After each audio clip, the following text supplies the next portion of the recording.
Hi, I'm Trish Gleason with the World Wellness Show. Today we have with us Dr. Clint Steele. Welcome, Dr. Steele. How are you? I'm doing amazing. Thank you. Thanks so much for Great. having me. You're welcome.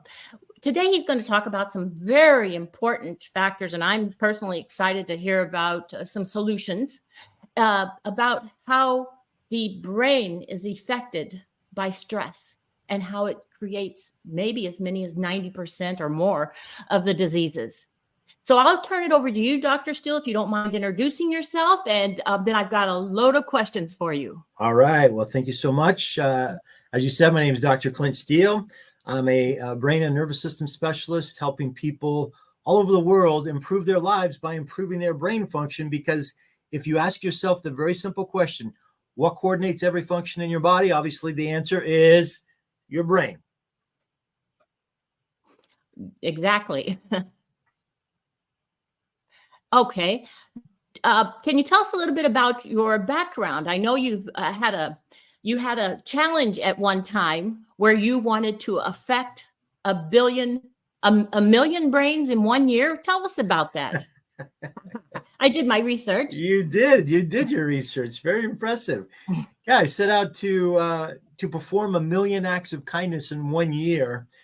We actually hit 2.8 million acts of kindness that we could count, that we were able to track. But we had people all over the world performing acts of kindness, and the reason that's so important is because these acts of kindness, whether you are the receiver of one, you're the giver of one, or even if you just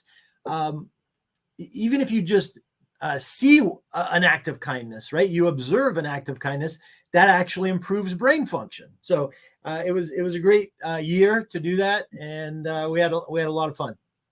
Okay, well, great. So you're going to do a little bit more kindness today by teaching us what we need to know. Absolutely. Okay, here's your first question. Can you explain the connection between stress and the development of diseases? Absolutely.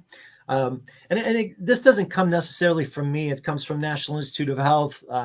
There's numerous experts, excuse me, all over the world that state that stress is the cause of over 90% of all disease. And depending on who you talk to, Dr. Bruce Lipton, there's numerous other experts out there that will say 100% of disease is due to stress.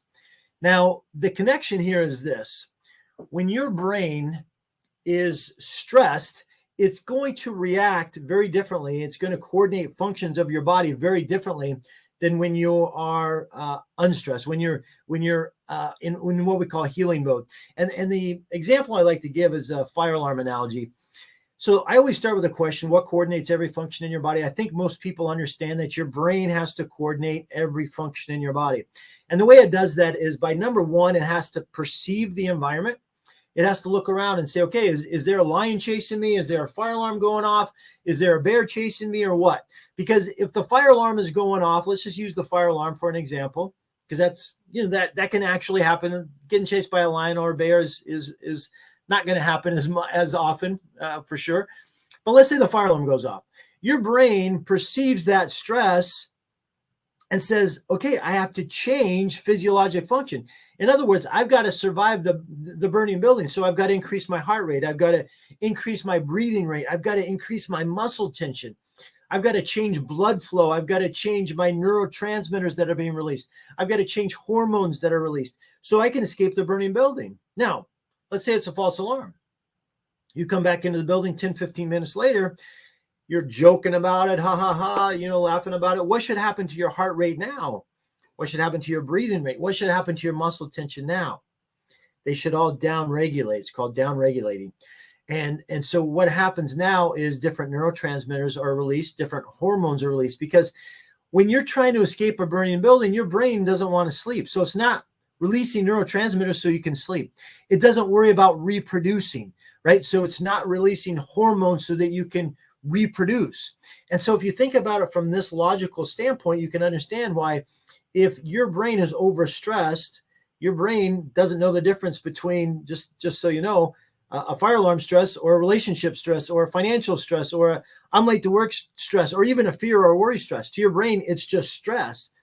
But if you're stuck in that stress mode, in that survival mode, your body is going to function very differently than if you're in what we call healing mode or relaxation mode. And so based on that, I think most people can connect the dots between, okay, if I'm stuck in stress mode and I'm always overstressed, my body's going to function differently. That could lead to disease, obviously. Mm-hmm. Okay. Wow. So it kind of leads into this next question. So stress affects our immune system? Absolutely. Yeah. Because what happens is this, when we're stressed, again, we go back to that fire alarm analogy. And this is why I wanted to start with this, because if your brain is in survival mode, it thinks the fire alarm is going off. Does it worry about killing cancer cells? Obviously not, because it's worried about trying to escape a burning building. And so what's going to happen is the communication to your immune system is going to be very different than when you're in healing mode, when there's no fire alarm, when there's less stress, and you can move into, some people call it rest and digest. I like to call it healing mode. This is where healing takes place. And understand your brain can't be in survival mode and healing mode at the same time. It can only be in one or the other. That makes sense? Yeah, absolutely. So that makes me think, so that means that stress can contribute to the development and the progression of other conditions like heart disease or diabetes. Is that true? And Yeah, explain absolutely. that, please. Absolutely. Yeah. And by the way, this is all researched. Okay. If you Google anything like stress and cholesterol levels or stress and high blood pressure, you're going to see a lot of research on this. But I think a lot of people know, if you just say, you're under stress, what do you think that's going to do to your blood pressure? Well, most people know it's going to raise your blood pressure, right? But if your brain is stuck in a pattern where it thinks the fire alarm is going off all the time, okay, then your brain is always going to have and always going to coordinate your blood pressure as being high. And so it never comes down. Same thing with sleep. Same thing with, cholesterol levels. Again, you Google the research, stress, and what does that do to cholesterol? It increases, what are called clotting factors and blood clot factors. And so what that does, that increases your cholesterol levels. And so again, this can all be connected. But understand, and I'm gonna get to this. Some of you may be asking, well, he keeps saying, stuck in the survival mode pattern or stuck in this stress. And understand that it's not necessarily the stress that's the cause of these diseases. It's the brain's inability to adapt to that stress and then recover once that stress is gone. And so that's the pattern. Going back to 1990s, Harvard research showed what are called neural patterns. These neural patterns start when you're in your mom's womb, because these patterns were developed when you were in your mom's womb based on how your mom dealt with stress. And then up through the age of 7, once you were born, up through the age of 7, you mimic those people most close around you on how they deal with stress. And so that's the pattern that you're ultimately stuck in, unless you know how to reverse it. Sorry to interrupt, but it's like genetic. You think it's genetic, or it's just learned from a child? No, it's not genetics. I mean, some people say, well, high blood pressure is due to genetics, cancer is due to genetics, dementia is due to genetics. And so we can go back to research done in the 1990s, actually a 12-year research project called the Human Genome Project. And this was research done all over the world. Universities, governments got involved. We had people from all different kinds of professions. And basically what they found numerous things. But one of the things that they found, which is pertinent to this conversation, is that genes do not cause disease. Now, genes will make you more receptive and more likely to have a disease, but something has to turn those genes on. And that something is your environment, your stress, how you deal with stress. What do you put in your food or in your mouth? What are you thinking about? What's your physical stress levels like? And so those stress levels are ultimately what turn those genes off and on. And so the good news is this. If you have cancer, you have dementia, you have high blood pressure, you have digestive disorders, your environment, your stress levels, your inability to adapt to and recover from stress ultimately is the cause. But the good news is, if you created that cause by how you adapt to and recover from stress, the good news is you can reverse that by also changing how you adapt to and recover from stress. Huh. Oh my gosh. Well, we're definitely going to be asking you how we can solve the problem, but I have a couple more questions to lead up to that. So somewhere I read that stress shrinks your brain Yeah. and it impairs your memory. I mean, is that true? Can you Yeah. talk So, about that a so little? sure. Yeah. What happens is when your brain is stuck in stress mode, or even if it just moves into stress mode, we call it uh, going offline. Basically, what happens is your prefrontal cortex, which is your executive director of your brain, it's your reasoning part of your brain, it's your memory part of your brain, actually starts to shrink. So the prefrontal cortex starts to shrink. And so what happens is your amygdala, which is your survival brain, starts to take over. And so when your amygdala starts to take over, this moves you into fight flight. This moves you into survival mode, and it puts your prefrontal cortex as basically going offline. We call it going offline. And so there's a number of things that happen when your prefrontal cortex goes offline. But in order to reverse that, we've got to move you from that fight flight, from the amygdala taking over, to being able to relax and move into healing mode, which in which case your prefrontal cortex starts to engage more, comes back online, and now it can start to work better.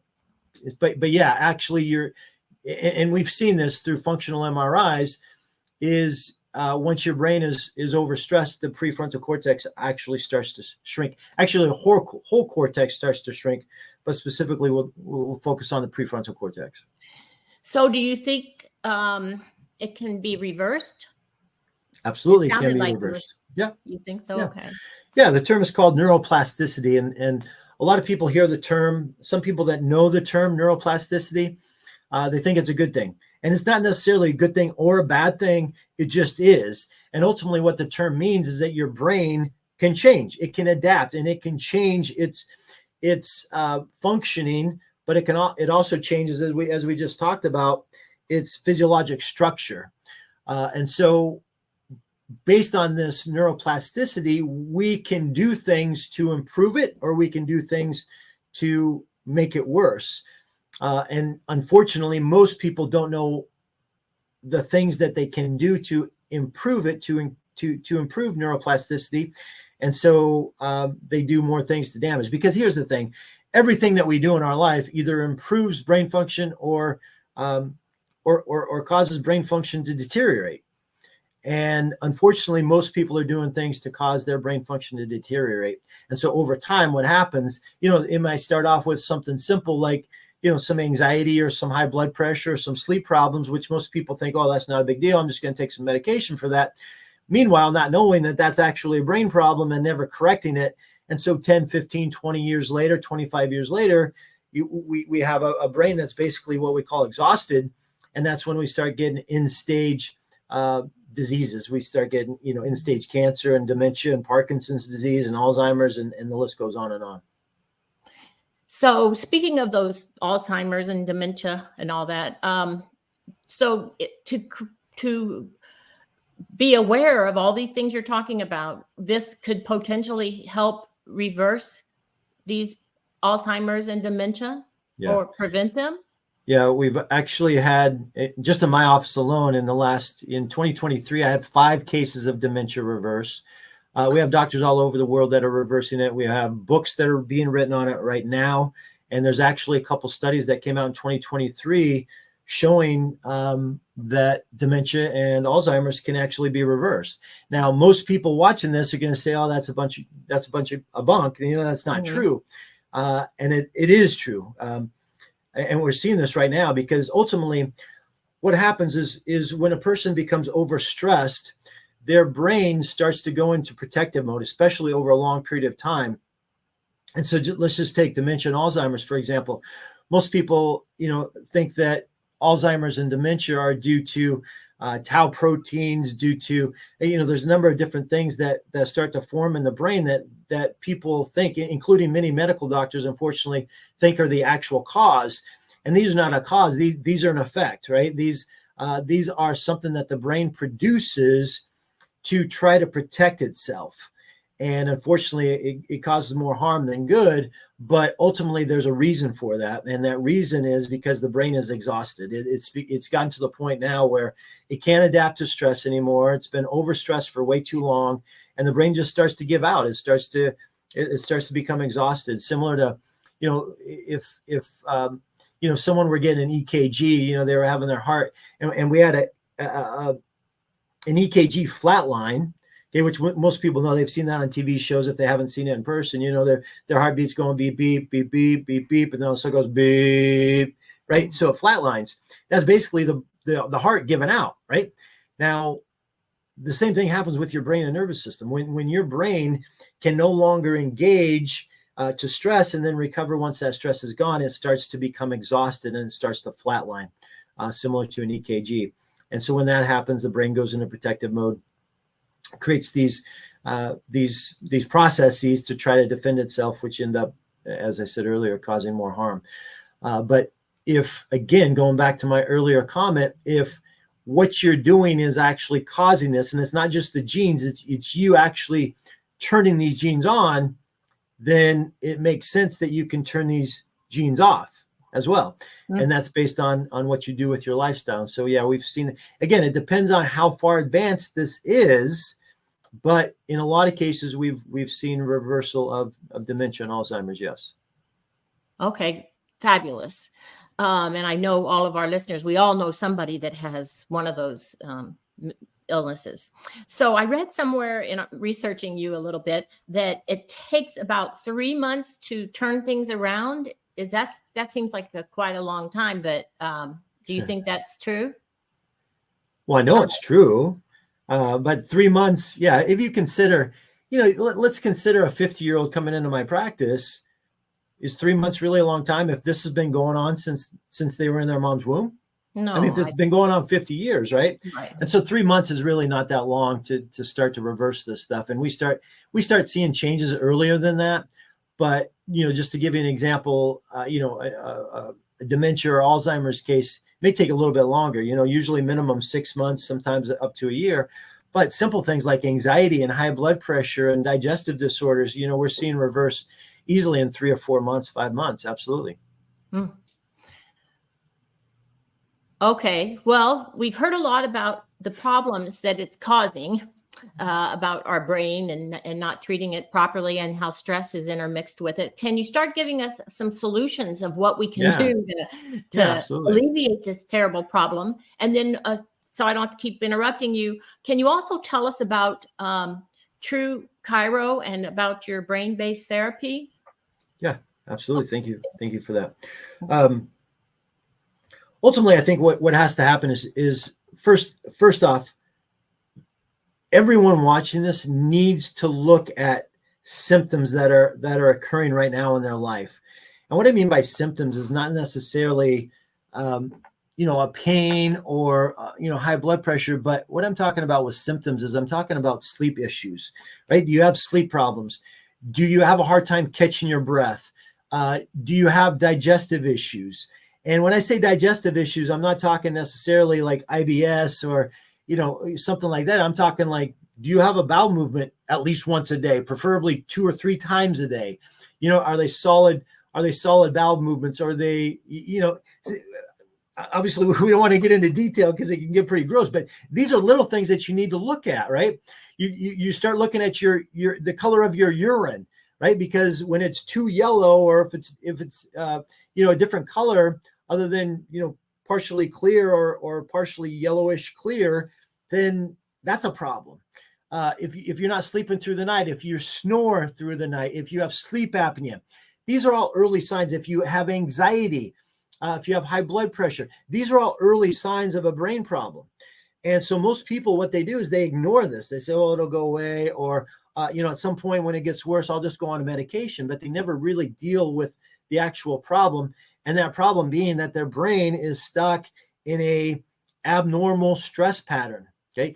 And so we have to reverse that. So ultimately, what we want to do is at a foundational level, correct some of those things that are a problem. So let's just take sleep, for example. A lot of people, when they start having an overstressed brain, they have a hard time sleeping. Either they can't fall asleep or they don't stay asleep, or they wake up, 3 or 4 hours later, and then they can't fall back to sleep. These are all problems with the brain and not being able to quiet itself. And so there's a number of things that you can do there, but ultimately we want to get them on a sleep routine. In addition, and I'll go through that if you want here in just 1 minute, we can go through a sleep routine. In addition, proper hydration. One of the biggest factors to our problems with a brain that's starting to degenerate is lack of water, right? Your brain and your body, by the way, is almost all water. And so when you consider that you're dehydrated, now your brain can't function properly. And so we need to get enough water into your system. We need to look at things like breathing. This is something that most people, obviously I'm alive, I know how to breathe. But most people, when I say most people, we're talking probably 90% of the public doesn't breathe properly. Just for an example, when I ask someone to take a deep breath, they take a deep breath and they're breathing up here with their upper chest and shoulders. That is a survival mode breathing pattern. That is telling your brain you're in survival mode. Your brain is basically saying, okay, the fire alarm is going off. And so I'm going to release neurotransmitters. I'm going to release hormones to help me escape the burning building, which in the short term, great, if there's a burning building. But what happens is it's not short term, it's long term. And so we've got to continue that, because you think about just breathing 20,000 breaths a day you take. If each one of those breaths, so let's say it's not even every single breath, let's say it's a quarter of those breaths, 5,000 times a day, your brain is getting a message saying, hey, we're in survival mode. So again, it reacts accordingly. What we want to do ultimately is we want to breathe with our diaphragm, with our belly, call it belly breathing. Most people have heard the term, but they can't do it, okay, especially standing. Now, the easiest position is going to be lying on your back and basically putting a book on your stomach. And when you breathe in, that book should rise up. And when you exhale, that book should come back down. Now, if we want to get a little bit more specific, there's different breathing patterns that you can start to look into. The basic one that I recommend, and we usually start with our patients with, is what I call 46s. Breathing in 4 seconds, exhaling 6 seconds. 4 in, 6 out. And the reason you want to exhale longer than you inhale is as you exhale, that's telling your brain that you can relax. So if you exhale longer than you inhale, that's telling your brain that, hey, we can move into healing mode. Now we can start to heal. Now we can release neurotransmitters. We can release hormones to help our body digest the food properly, to help us sleep better, to help reduce our anxiety levels, to help reduce our high blood pressure. And so now your brain can start to coordinate functions of your body properly. So those are just a few things that we can look at initially. We also want to start looking at some point, we want to start looking at foods that you're eating. Any kind of sugar, alcohol. And I know people don't want to hear this, but guys, this is damaging to the brain. Whenever you eat sugar, you drink alcohol, you're eating, for a lot of people, not everyone, but a lot of people, gluten, because there's so many chemicals in gluten. Dairy, so many chemicals in dairy. You look at seed oils right now that are toxic to your body and to your brain. Every time you consume these foods, your brain is saying, okay, this is stressful. Then it moves into survival mode. Okay, so we look at foods, we look at exercise. Again, some people, they have a hard time losing weight, or they're not sleeping properly, and they go out and they start exercising, right? Well, what type of message does running, 10 miles a day tell your brain? Anytime you're running, is that telling your brain, hey, we can relax, we can move into healing mode, or we're in survival mode, we're trying to escape a burning building, I'm running. So you got to think about the input to your brain. What is this telling your brain with a lot of this stuff? So that's just some examples. I mean, we could go on and on, but hopefully that gives you an idea. That's a big help. So I think you're right. Most of us don't breathe right. Absolutely. So I know you're going to talk to us a little bit about TRUCHIRO, but you've given us a lot of things to look at, but that maybe we can't do on our own, or don't know how to do on our own, or don't want to do it on our own. Do you, and you're in what state, sir, Dr. Steele? I'm in Maine. Okay. So if some of our listeners would like to get a referral from you, can they email you to find out who you could refer them to in another part of the country, or do you do virtual appointments? Yeah, we do virtual appointments as well, but we have testing. One of the things that we like to do is we use an instrument called the neuroinfinity. And this instrument actually measures your brain waves to see how you're perceiving the environment. But at the same time, unlike any other instrument on the market today, it also measures physiologic function. And so we do this during a stress and then also during recovery to see how your brain responds to the stress. And then can it recover once that stress is over? And then what is that doing to your physiologic function? So for example, heartbeat. Most people know when they're under stress, their heartbeat should increase, right? And then when they close their eyes to relax, their heartbeat should drop. In about 60 to 70% of the public, when they close their eyes to relax, their heartbeat actually goes faster than when they were stressed. Is that a problem? Yeah, absolutely. And so that's what we use. We use this technology in a 12-minute session to measure how well the brain and nervous system is actually functioning, how it's adapting to and recovering from stress. And then based on that test, it's called a stress response evaluation. Depending on the results of that test, now we can develop a care plan that's specific to each person's own brain and nervous system patterns. And so we do that in our office. We have docs all over the world that are doing this. And if you want more information on that, you can go to our database. It is brain-based. You can find it at brainbasedhs.com. Brainbasedhs.com. You can also find my calendar there if you want to do a virtual care. We can do that. I do that with patients all over the world. We can do that, but ideally, what you're going to want to do is you're going to try to find a doc near you that has a neuroaffinity to get that test, so we can develop proper care plans. Okay.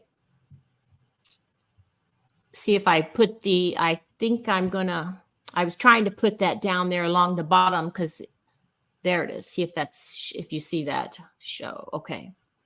Is that right? Brainbasedhs.com? You got it. Yep. Okay, great. So wow, you've given us a lot of information. So just to make sure we're clear, because it's an educational program, but if somebody doesn't want to seek out your advice privately, they can go to your website, schedule an appointment, and you can do appointments virtually anywhere in the world. Absolutely. Okay. Absolutely great then. Well, we've got a lot to look at about our own personal lifestyles, and you've given us a lot to learn. That's for sure. So I'm hoping all of our listeners seek out and take some action with their lives to have a more proactive approach to our health rather than reactive. Absolutely. Yeah.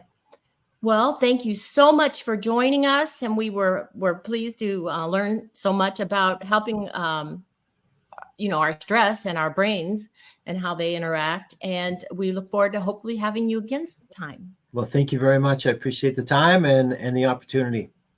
Okay, great. Thank you, doctor. Still have a great day. You too. Thank you. Okay, bye-bye.